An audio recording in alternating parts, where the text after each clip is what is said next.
Hello, aujourd'hui on se retrouve pour le bilan culturel du mois de décembre qui sera du coup le dernier bilan culturel de 2019.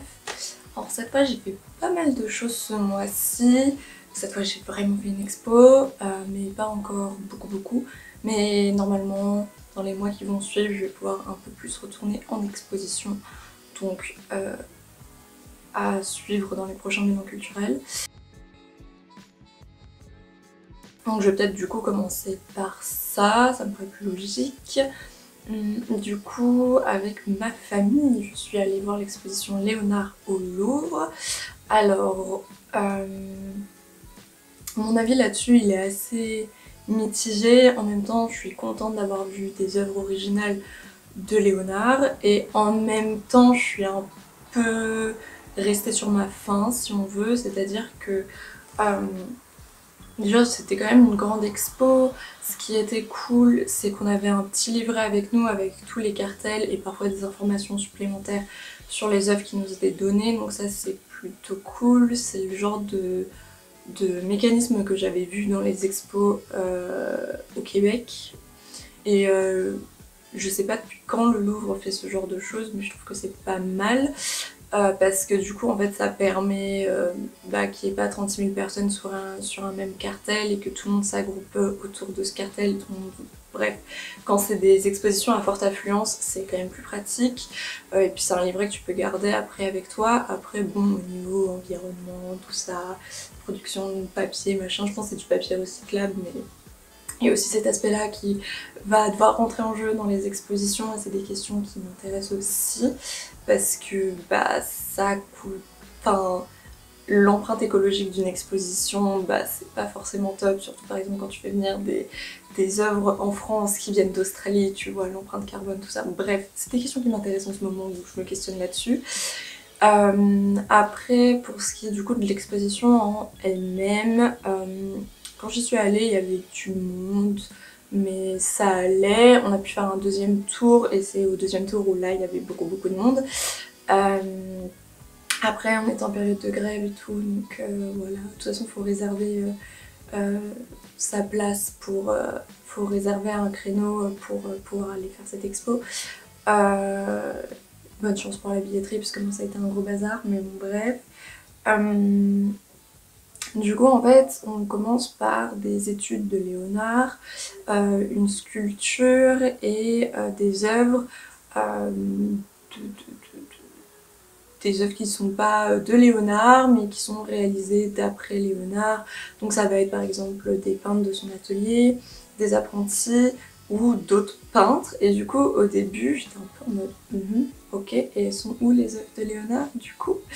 Mais je comprends pourquoi ils ont fait ça, parce que c'est un aspect aussi auquel on pense pas forcément, donc c'est quand même intéressant de le mentionner.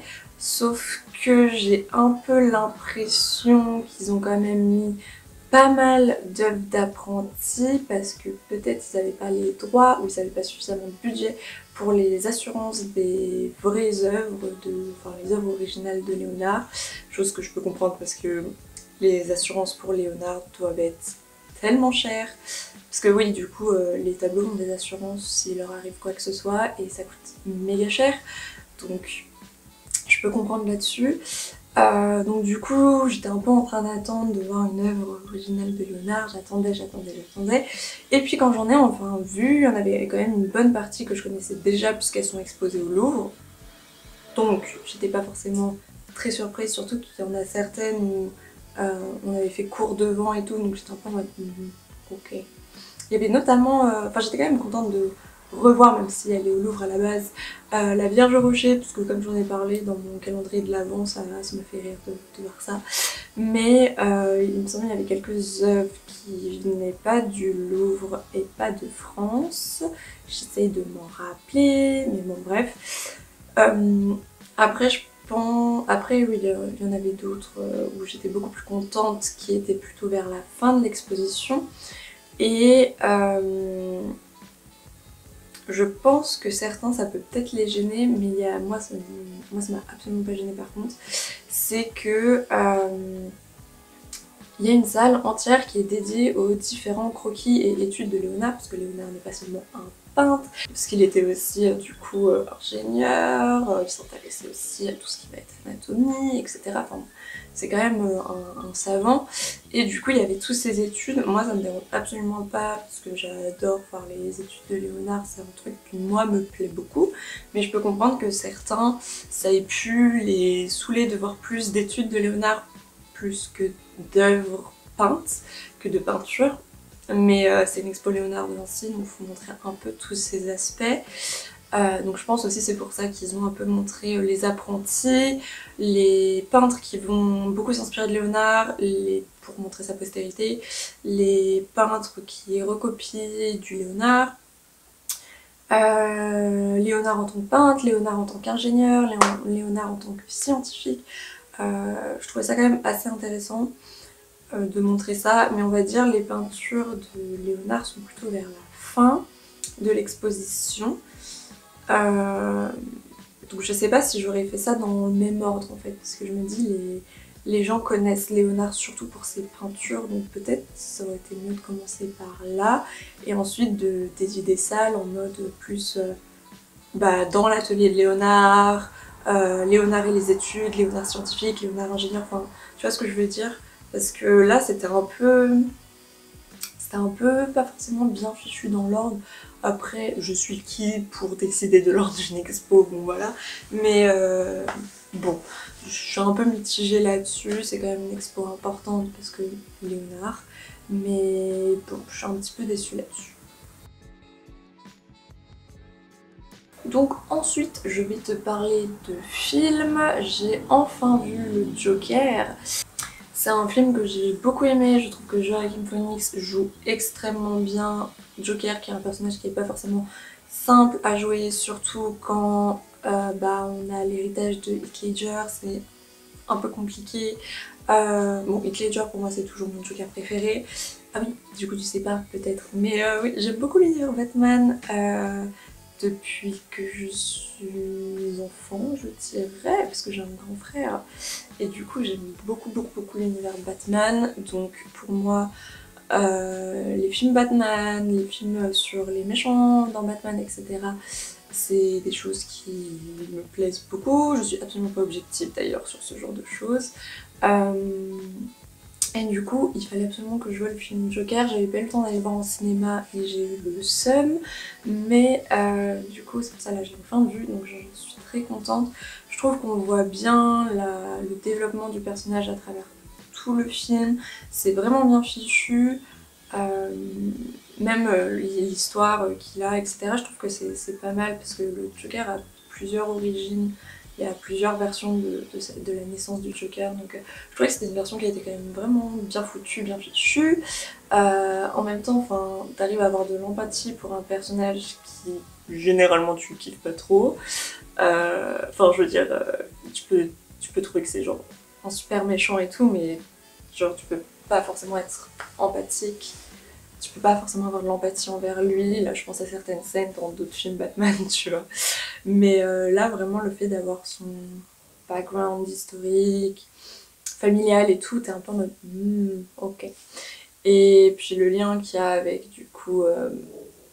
parce que du coup, c'est vraiment un film sur le Joker, mais il faut quand même un peu parler du futur, et je trouve que son histoire est bien placée dans la chronologie par rapport à Batman, le personnage Batman à l'univers.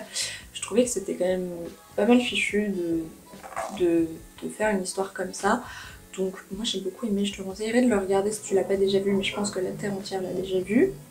Et ensuite, hier, je suis allée voir le nouveau Star Wars. Par contre, Star Wars, forcément je connais. Évidemment, j'ai vu tous les films, sauf dans la nouvelle saga, le deuxième, donc ça doit être le 8e au total, quelque chose comme ça. Je l'avais pas vu, ce qui n'est pas problématique pour voir le 3, de toute façon. Personnellement, Star Wars, je vais pas voir ce genre de film pour l'histoire, qui, dans la nouvelle saga, a un schéma assez répétitif, mais j'y vais surtout pour les effets spéciaux et des personnages comme les droïdes et les animaux, plus que pour les humains. Généralement dans Star Wars, de toute façon, je préfère genre Chewbacca, les droïdes et autres et autres animaux ou créatures aux humains. Les humains dans Star Wars, enfin les humains dans la nouvelle saga en plus non ça m'énerve qu'autre chose, mais c'était quand même, enfin, c'est un bon film à regarder, c'est un bon divertissement, il y a de l'humour, il y a des moments beaucoup moins drôles, donc c'est quand même suffisamment bien dosé, il y a quand même un peu plus d'humour je dirais que de moments dramatiques. Pour les effets spéciaux je suis assez contente, genre des batailles de vaisseaux et tout, moi j'aime bien. Après genre un moment il y a un, c'est pas du spoil, mais un moment il y a un serpent qui a des écailles un petit peu chim au niveau des effets spéciaux. Il y a un moment d'ailleurs, si tu l'as vu je pense que tu vois de quoi je parle, où j'étais un peu en mode vraiment le zoom là sur les écailles il est vraiment pas top là, c'est pas ouf. Et il y a un moment où il y a des éclairs et du coup la caméra s'avance vers la source des éclairs, j'essaye de pas spoiler. Et vraiment en fait en zoomant je me suis dit étrange, c'est pas top là les éclairs, c'est...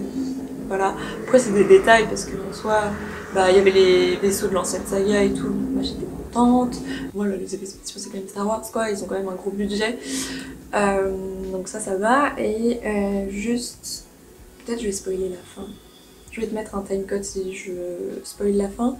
Je vais spoiler la fin, donc si tu l'as pas vu et que tu veux pas être spoilé, passe cette zone. La fin, avec Ben du coup, puisqu'il est redevenu Ben, et Rennie, mais ça m'a saoulée.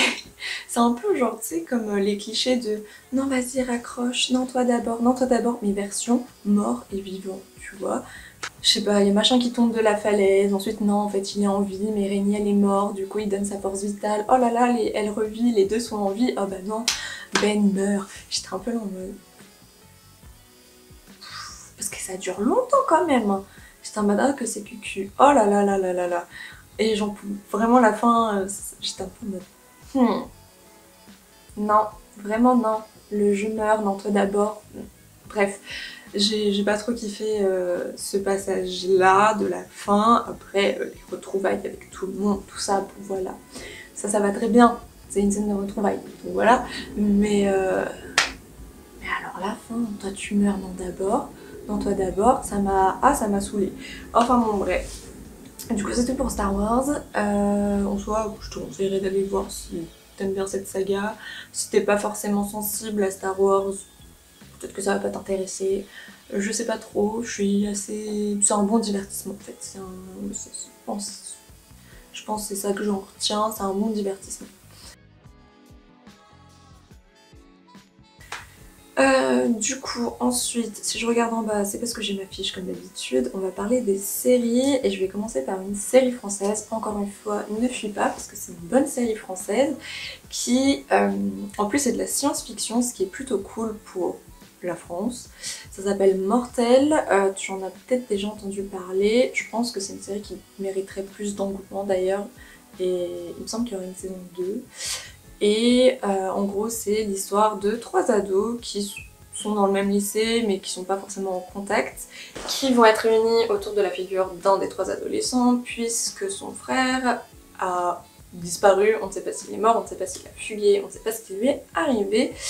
Et il va tenter de le retrouver et donc ça va être avec les deux autres personnages qu'il va pouvoir mener sa quête. Enfin sa quête, c'est pas en mode chevalier, hein, t'inquiète pas. Ce qui est intéressant c'est que pour les super pouvoirs, puisque certains adolescents vont avoir des pouvoirs, sont inspirés du vaudou et je trouve ça hyper intéressant. Puisque c'est pas forcément, voilà, quand on pense super pouvoir, on pense à voler, à devenir invisible, ce genre de choses, on pense pas forcément au vaudou, et je trouvais ça quand même assez cool d'utiliser ça. D'après ce que j'ai compris, ils ont quand même fait des recherches par rapport à ça pour essayer de correspondre à la culture vaudou, donc je trouve ça hyper intéressant. Les acteurs jouent vraiment bien Les acteurs jouent vraiment bien, pour certains c'est leur premier gros rôle si on veut, donc non franchement c'est une série que je te conseille vraiment, c'est bien fichu, les effets spéciaux sont pas cheap, l'histoire est vraiment cool à suivre, tout le dilemme que vont avoir les deux personnages par rapport à la situation du coup de la recherche du grand frère. C'est très intéressant, donc ça je te le conseille vraiment de regarder, c'est vraiment bien. Ensuite, une autre série que je te conseille de regarder, c'est The Witcher. Si t'es pas du tout familier avec ça, en fait à la base c'est un livre qui ensuite est devenu un jeu vidéo et maintenant une série.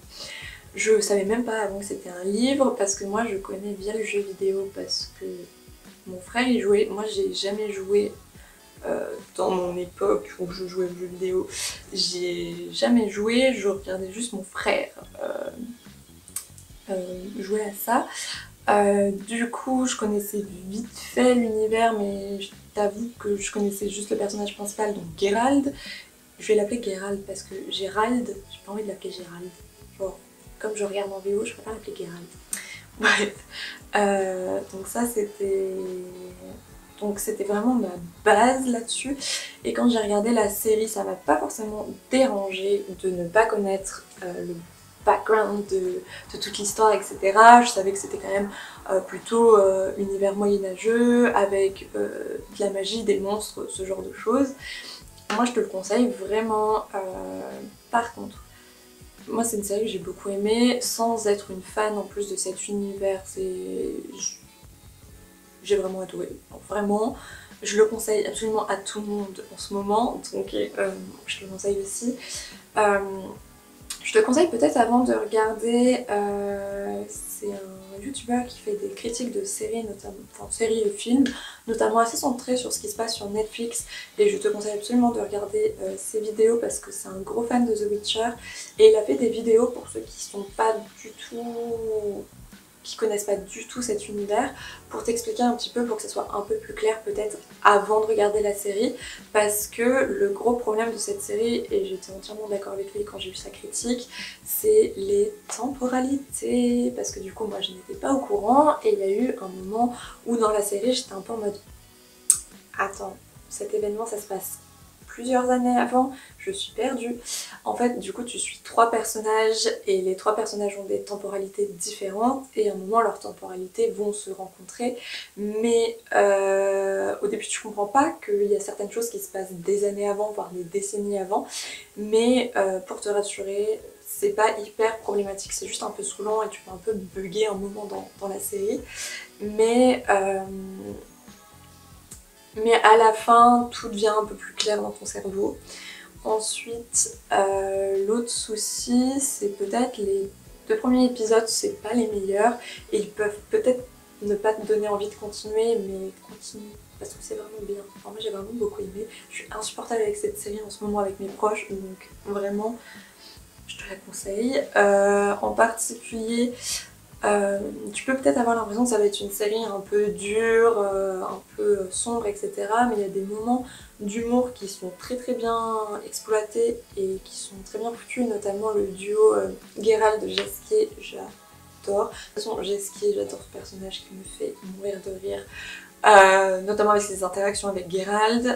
Donc je te conseille vraiment cette série. Je te mettrai en lien les vidéos sur The Witcher que tu pourrais regarder avant de commencer cette série pour être moins perdu si tu connais pas du tout, mais je te conseille vraiment cette série. Ensuite, qu'est-ce que j'ai regardé? J'ai commencé un manga qui s'appelle Hunter x Hunter. Au début, en fait je sais que ça existe depuis un moment puisque ça a commencé en 2011, donc je sais que ça existe depuis un moment, mais en fait les dessins, je m'étais dit, je sais pas pourquoi, en plus d'habitude j'ai pas ce genre de préjugés d'habitude, mais au vu des dessins je m'étais dit ça risque peut-être d'être enfantin, notamment le character design du personnage principal. Je me suis dit c'est peut-être un truc un peu enfantin et c'est peut-être pas forcément, je suis peut-être pas forcément la cible. Et en fait non, pas du tout, pas du tout. Moi je te conseillerais de regarder ce manga, je ne sais pas comment te le résumer, c'est compliqué. Donc j'essaie de réfléchir là, donc attends. Mais en gros, tu as un personnage principal qui s'appelle Kon, qui va tout faire pour devenir un hunter, qui sont des personnes en fait qui font un peu régner l'ordre, mais ils sont pas obligés dans la société, et on leur donne des missions, notamment par exemple voilà, s'il y a des soucis de avec des brillants, avec plein de situations différentes, bah, c'est un peu eux qui vont faire régner l'ordre. Mais comme tu l'as dit, ils sont pas obligés de remplir leur rôle de hunter, et de ce que j'ai compris, parce que j'en suis vraiment qu'au début, donc je sais pas encore. Enfin, tu peux être genre hunter dans l'administration, enfin tu peux être hunter dans l'administration, hunter sur le terrain, enfin bref, c'est vraiment toute une organisation. Et du coup voilà, la première saison c'est plutôt Gon qui essaye absolument d'obtenir sa licence de hunter, tu le vois traverser les épreuves, etc. C'est là où il va commencer à former sa petite bande, etc. Et là j'en suis à la saison 3, il me semble.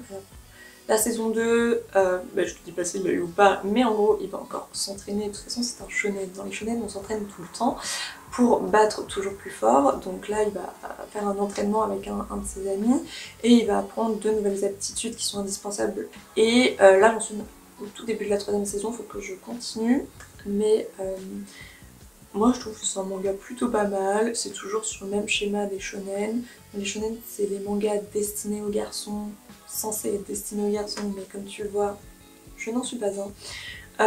Donc ça va être un schéma comme tout ce qui va être Naruto, One Piece, ce genre de choses, c'est t'as une quête principale et puis tu vas avoir des ennemis toujours plus forts, il faut toujours que tu t'améliores encore plus pour pouvoir les battre et atteindre ta quête.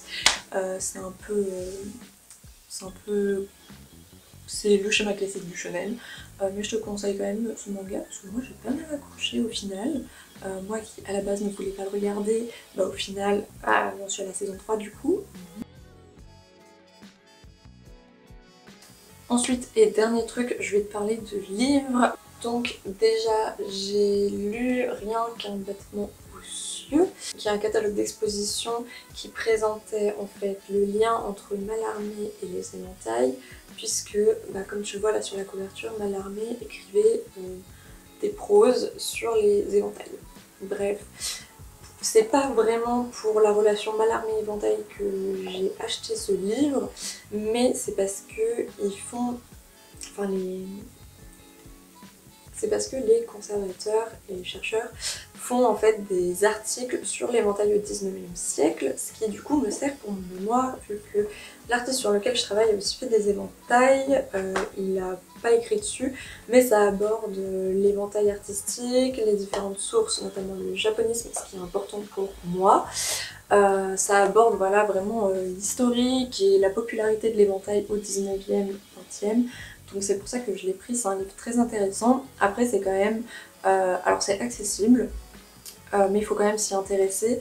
C'est-à-dire que c'est des choses quand même assez pointues sur l'éventail, parce que du coup j'ai fait un dossier là-dessus pour un de mes séminaires, et quand je l'ai fait relire à ma mère, elle a trouvé que c'était quand même assez pointu, mais que bon ça va, c'est compréhensible, mais il faut que ce soit un sujet qui t'intéresse parce que ça peut être barbant si ça t'intéresse pas. Mais en tout cas les articles je les ai trouvés bien foutus, bien expliqués, vu que moi je connais rien au monde de l'éventail. Moi j'ai pu comprendre, après bon c'est un peu mon domaine, l'histoire de l'art, donc voilà, donc si tu t'y connais pas trop en histoire de l'art ou ce genre de trucs, mais que t'es intéressé quand même par les éventails et leur histoire, tu peux quand même le lire, je pense qu'il y a des articles qui peuvent t'intéresser. Ensuite, alors là c'est un plus gros truc, donc c'est les deux ensemble en fait, parce que en fait c'est la revue Dossier de l'art pardon, qui en gros reprend des articles de ce catalogue là. Donc attends, alors ça, ce gros livre énorme, c'est un catalogue d'exposition sur l'exposition 1900 qui célébrait en fait les 100 ans de l'exposition universelle de 1900 du coup. Et donc il y a... Attends, parce que je crois que tu vois pas celui-là. Là tu devrais voir, mais... Enfin je vais pas te montrer parce qu'il est énorme. Mais en gros ça aborde plein de sujets par rapport au contexte de l'époque, à l'exposition universelle évidemment, et aux formes d'art qu'il y avait à l'époque, mais pas que en France, à l'international, puisque comme les expositions universelles c'était pour l'international, fallait voilà, quand même aborder cette question pas seulement en France, mais sous le prisme de l'international, mais au sens du 19e siècle, quoi. Donc c'est pas international, il n'y a pas à tous les continents, parce que c'est sous le prisme du 19e. Donc, alors c'est un gros livre, il y a beaucoup de choses dedans. Si c'est des questions qui t'intéressent, je te conseille quand même de le feuilleter et de lire les articles qui t'intéressent. Mais moi je t'avoue qu'il est quand même assez précieux pour mon mémoire parce qu'il me donne beaucoup de détails sur le contexte, sur différents points de l'époque qui sont assez importants pour moi. Le seul bémol, c'est que moi ce qui m'intéresse c'est vraiment les questions du livre et je pensais qu'il y aurait plus d'articles là-dessus ou plus d'articles qui seraient ciblés sur ce que moi je cherche. Et les articles qui sont sur les livres m'intéressent pas au final des masses, même si bon, il y a certaines choses qui sont intéressantes, mais c'est voilà, c'est pas ce qui m'intéresse le plus. C'est un livre qui coûte quand même assez cher. Moi par chance je l'ai pas eu cher parce que je l'ai pris en occasion et il me semble qu'il n'est plus produit. Mais sur Amazon peut-être qu'il en reste, je ne sais pas. Mais c'est vrai que bon, il coûte quand même assez cher en euros parce qu'il a été vendu en francs à l'époque. Donc en euros, voilà, il est presque à 50 euros. Moi je suis très fière de mon affaire où je l'ai eu à 19 euros. Mais bon, après pour ça, faut un peu comparer les sites et tout. Mais c'est quand même un très bon catalogue d'expo. Comme tu as vu, il est énorme, il y a beaucoup d'articles. C'est très intéressant si tu t'intéresses du coup au 20e, 19e, c'est un peu à cheval entre les deux siècles. Et du coup, ouais, non, c'était vraiment un livre sur lequel je travaille encore là, mais c'est quand même une bonne mine d'or si tu travailles sur ces sujets. Après voilà, pareil, si tu t'y connais pas trop en histoire de l'art et tout, je sais pas trop si ça va t'intéresser, mais si t'es en spé contemporain ou ce genre de choses, ça peut être intéressant de voir ça. Mais du coup, je pense que c'est tout pour ce bilan culturel, j'espère qu'il est pas trop long. Et puis du coup, bah, moi je vais te retrouver prochainement normalement pour une nouvelle vidéo. Salut!